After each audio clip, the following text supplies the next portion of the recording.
ถ่าย MV กันทั้งวันตกตอนค่ำยังมานั่งพักผ้าเก็บเครื่องเก็บของเพื่อจะเดินทางในเช้ามื้อนี้ไปทำภารกิจบ่เคยจมว่าเมื่อยบ่เคยจมว่าหนูท้อแต่พอเห็นลูกมานั่งพักเครื่องตอนกลางดึกแล้วพ่อก็รู้สึกน้ำตาจะไหลจนเฮ็ดให้พ่อผู้ศรีวิไลออกมาโพสต์เคลื่อนไหวแบบว่าสงสารลูกทักทายสวัสดี FC แฟนคลับทุกท่านที่เคารพและนับถือเป็นอย่างสูงมาพบมาพ่อกับเจเบาลาวคลิปนี้ช่วงค่อยคำงามแรงเป็นเรื่องเล่าข้อมูลข่าวสารยกง่ายมาจากน้องอาอายสกุลนพรขอมาเล่าเรื่องเกี่ยวกับลูกสาวธิดาลาว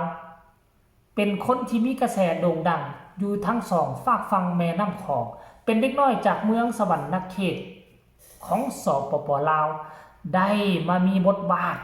ประวัติศาสตร์หน้าใหม่ถึกสร้างขึ้นอยู่บนพื้นแผ่นดินเมืองไทยภายใต้การนำพาของพ่อผู้ศรีวิไลจึงเฮ็ดให้มีกระแสโด่งดังมีเพลงประจำโตวชื่อว่าหอบฝันข้ามโขงทุกคนก็น่าจะฮู้จักกันทั่วโลกเรียบร้อยแล้วเจบ่เล่าก็ห่างหายไปจักมื้อนึงเมื่อวานนี้พอสุมพละกำลังไปเฮ็ดคลิปเฮ็ดข่าวเพราะว่าเป็นบุญใหญ่ของบ้านเอื้อยอ้ายสกุลนพรก็เลยได้ไปทำคลิปทำข่าวให้กับเอื้อยสกุลนพรมื้อนี้ก็จะกลับคืนมาเฮ็ดข่าวเล่าข่าวเกี่ยวกับน้องธิดาเราเหมือนเก่าเช่นเคยเนาะทุกคนเห็นคลิปวิดีโอหนึ่งตอนค่ำๆมืดๆความจริงแล้วคลิปยาวนี่เป็นของเคศรีวิไลกับถ่ายเอาไว้เรียบร้อยแล้วแต่พอผู้ศรีวิไลกับถ่ายเส้นเดียวกัน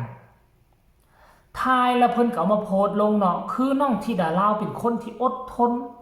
สู้ซนบึกบืนฝ่าฟัน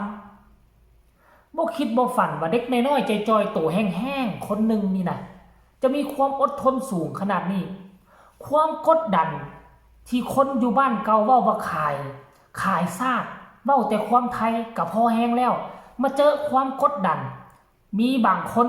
อยู่ทางฝั่งไทยมาคอมเมนต์ดูหมิ่นดูถูกว่ามาจากประเทศลาวแนวนั้นแนวนี้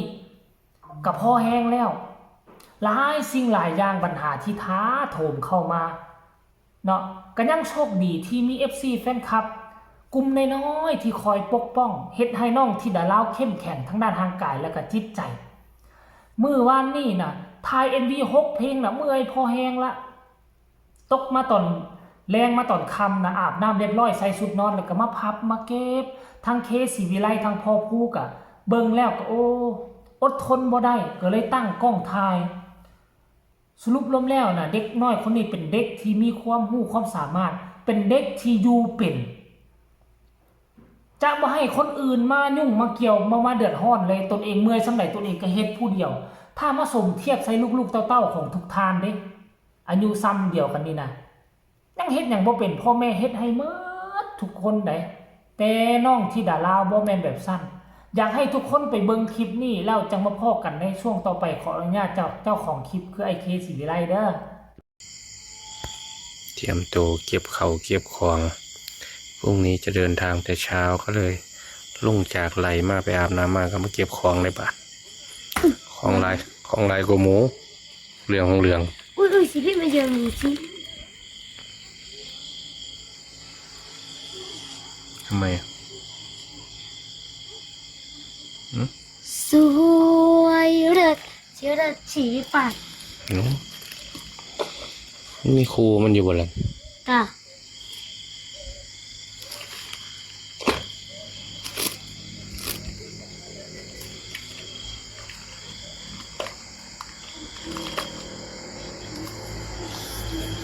เลี้ยงกันวันนี้เลี้ยงกัน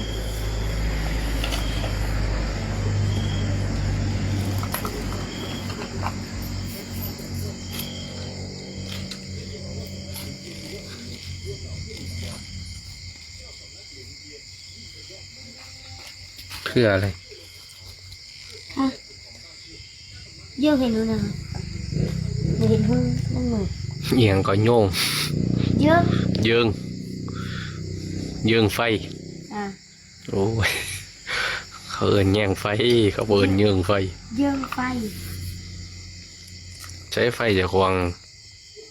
ไฟฉายจะควงน่ะนี่แจงเลย ว่าที่หนูบอกว่าเครื่องป้องกันตัวหนูน่ะ ดูมุ้งติดโต้ตลอด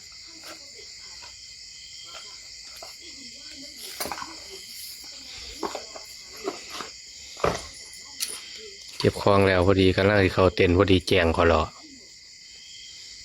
แม่นน่ะดีดิ เก็บของขึ้นรถเลยบัด มาเยิงดูอันนี้เป็นตุ้มหูที่หนูมาแต่ละ เอ๊ะ อันละ30 บาท ปาด พูดอ่ะแพงได้สำหรับหนูนี่ เอามาเยิงดูเยิงก็เยิง